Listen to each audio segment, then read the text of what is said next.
കൂട്ടുകാർക്കും കർത്താവ് യേശുക്രിസ്തു നാമത്തിൽ എൻ്റെ സ്നേഹവന്ദനം. ഇന്ന് നമുക്ക് ഒരു ഉപന്യാസം കേൾക്കാം. ഉപന്യാസ വിഷയം മുഖസ്തുതിയും ചക്കരവാക്കും. മുഖസ്തുതി ഇഷ്ടപ്പെടാത്ത ആരെങ്കിലും ഈ ലോകത്ത് ഉണ്ടാകുമെന്ന് തോന്നുന്നില്ല. മുഖസ്തുതി കേൾക്കുമ്പോൾ നല്ല ആത്മസുഖവും അറിയാതെ തന്നെ ഏത് മനുഷ്യനും വാനോളം പൊങ്ങിപ്പോകുന്ന അനുഭൂതിയല്ലേ നമ്മിലുണ്ടാകുന്നത്. പക്ഷേ മുഖസ്തുതി വലിയ അപകടകാരിയാണെന്ന യാഥാർത്ഥ്യം പലരും മറന്നു പോകുന്നു. മുഖസ്തുതി തിന്മയാണ്. മുഖസ്തുതിയുടെ വേറെ ഒരു രൂപമാണ് ചക്കരവാക്ക്. അതും വളരെ അപകടകാരിയാണ് എന്ന് പറയുന്നതാകും ഉത്തമം. ഇവകൾ കാര്യം നേടാൻ ഉപയോഗിക്കുന്ന വജ്രായുധമാണെന്ന് പറയുന്നതാകും വാസ്തവം. എന്താണ് മുഖസ്തുതി? അമിതവും ആത്മാർത്ഥത ഒട്ടുമില്ലാത്തതുമായ പ്രശംസ, പ്രത്യേകിച്ച് സ്വന്തം താൽപ്പര്യങ്ങൾക്കായി നൽകുന്ന പുകഴ്ത്തൽ. മുഖത്തു നോക്കിയുള്ള സ്തുതി, അതായത് നേരെ നിന്നുകൊണ്ടുള്ള പുകഴ്ത്തൽ എന്നൊക്കെയാണ് ഇതിൻ്റെ യഥാർത്ഥ അർത്ഥം. എന്താണ് ചക്കരവാക്ക്? ചക്കരവാക്ക് ഒരു വശീകരണ പ്രക്രിയയാണ്. അനാകർഷ സംഗതിയെ ആകർഷകമാക്കുവാൻ ഉപയോഗിക്കുന്ന മാർഗം എന്നാണ് നിർവചനം. വചനം പറയുന്നു, അവർ നിന്നോട് ചക്കരവാക്ക് പറഞ്ഞാലും അവരെ വിശ്വസിക്കരുത്. ഇരമ്യാവ് 12-ാം അധ്യായം 6-ാം വചനം. മുഖസ്തുതിയെ സാധാരണ സംസാര ഭാഷയിൽ ചിലർ സോപ്പിടൽ എന്നൊക്കെ വിളിക്കാറുണ്ട്. ചിലർ പറയുന്നത് കേട്ടിട്ടുണ്ട്, പണ്ടൊരിക്കൽ അച്ചായൻ അല്ലെങ്കിൽ അമ്മാമ്മ അന്ന് എന്നോട് ഇങ്ങനെ പറഞ്ഞിരുന്നു. ചിലപ്പോൾ നിങ്ങൾ മറന്നു കാണും, പക്ഷേ എനിക്ക് ഇപ്പോഴും നല്ല ഓർമ്മയുണ്ട് എന്നുവരെ നമ്മെ ഓർമ്മപ്പെടുത്തി സംഭാഷണ മാധുര്യം കൊണ്ട് ആരെയും പാട്ടിലാക്കും. യഥാർത്ഥത്തിൽ അച്ചായനോ അമ്മാമയോ അങ്ങനെ മനസ്സിൽ ചിന്തിച്ചിട്ട് പോലും കാണില്ല എന്നതാകും സത്യം. അല്ലെങ്കിൽ തന്നെ എന്തുകൊണ്ട് ആ വാക്ക് മാത്രം പതിറ്റാണ്ടുകൾ കഴിഞ്ഞിട്ടും ഇവർ ഓർത്തു വച്ചിരിക്കുന്നു എന്നതിപ്പോൾ തോന്നുന്നില്ലേ? അതെ, മറ്റുള്ളവരെ വശത്താക്കുവാൻ ഇങ്ങനെയുള്ള കല്ലുവച്ച നുണകൾ പറഞ്ഞാലല്ലേ കാര്യങ്ങൾ മാർദ്ദവും അനായാസവും ആകൂ. എത്ര വലിയ പാപമാണ് ഇതെന്ന് ആരും ചിന്തിക്കുന്നില്ല. ദൈവവചനത്തിൽ മുഖസ്തുതിയെക്കുറിച്ച് പറയുന്ന വാക്കുകൾ വളരെ പ്രാധാന്യമുള്ളതും ഗൗരവമായി കാണേണ്ടതും ആകുന്നു. കാര്യസാധ്യത്തിനായി അവർ ഭക്തികെട്ട പാപികൾ മുഖസ്തുതിയെ പ്രയോഗിക്കുന്നു എന്ന് യൂദ 1-ാം അധ്യായം 16-ാം അധ്യായത്തിൽ കാണുന്നു. ഇവിടെ പ്രയോഗിക്കുന്നു എന്ന പദപ്രയോഗം വളരെ പ്രാധാന്യമുള്ളതാണ്. സാധാരണ ആയുധമാണ് പ്രയോഗിക്കുന്നത്.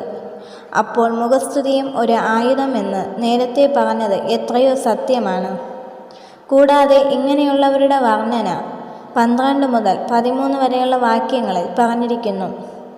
കൂട്ടുകാരനോട് മുഖസ്തുതി പറയുന്നവൻ അവൻ്റെ കാലിന് ഒരു വല വിരിക്കുന്നു എന്ന് സദൃശ്യവാക്യങ്ങൾ 29-ാം അധ്യായം 5-ാം വചനത്തിൽ പറയുന്നു.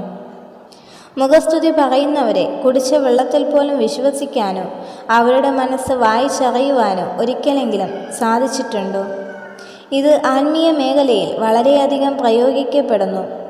പലരും അറിയാതെ വീണു പോകുന്നു എന്നതാണ് പരമസങ്കടം.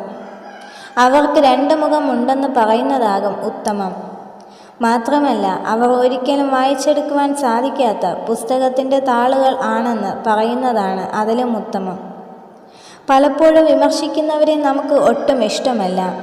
എന്നാൽ വിമർശനത്തിൽ മറഞ്ഞിരിക്കുന്ന സത്യം നമുക്ക് തിരിച്ചറിയാൻ കഴിയണം. ഒന്നുകൂടി പറഞ്ഞാൽ അവർ അപകടകാരികളല്ല എന്നതാണ് സത്യം. എന്നാൽ അതിലുപരി പ്രശംസയിൽ അഥവാ മുഖസ്തുതിയിൽ ഒളിഞ്ഞിരിക്കുന്ന അപകടവും നഷ്ടവും നുണയും ചതിയും നമുക്ക് തിരിച്ചറിയാൻ കഴിയണം.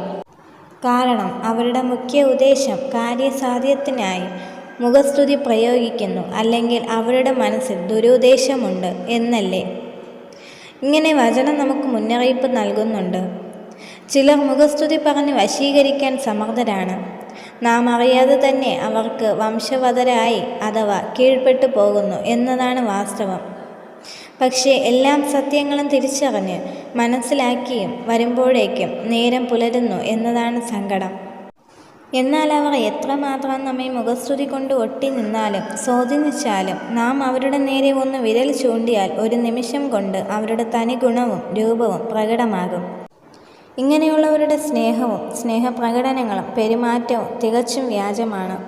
വിഷക്കുപ്പിയുടെ പുറത്ത് തേനെന്ന് എഴുതി വച്ചിരിക്കുന്നത് പോലെയുള്ളൂ അവരുടെ സ്നേഹവും ബഹുമാനവും ആദരവും പുകഴ്ത്തലും അങ്ങനെ എല്ലാമെല്ലാം.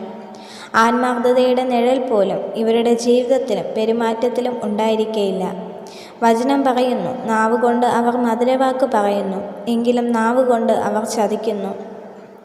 സർപ്പവിഷം അല്ലെങ്കിൽ അണലിവിഷം അവരുടെ അധരങ്ങൾക്ക് കീഴെയുണ്ട്. അവൻ്റെ വായിലെ വാക്കുകൾ അകൃത്യവും വഞ്ചനയുമാകുന്നു. ബുദ്ധിമാനായിരിക്കുന്നതും നന്മ ചെയ്യുന്നതും അവൻ വിട്ടുകളഞ്ഞിരിക്കുന്നു. അവർ സർപ്പം പോലെ തങ്ങളുടെ നാവുകളെ കൂർപ്പിക്കുന്നു.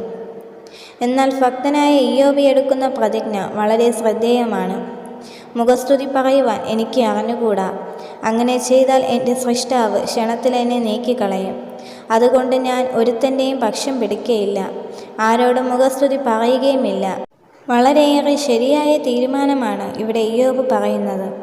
ഓരോ ദൈവ പൈതലും എടുക്കേണ്ട തീരുമാനം എന്ന് പറയുന്നതാകും ഉചിതം. ഒരു നിമിഷം നിങ്ങളും ചിന്തിക്കുക.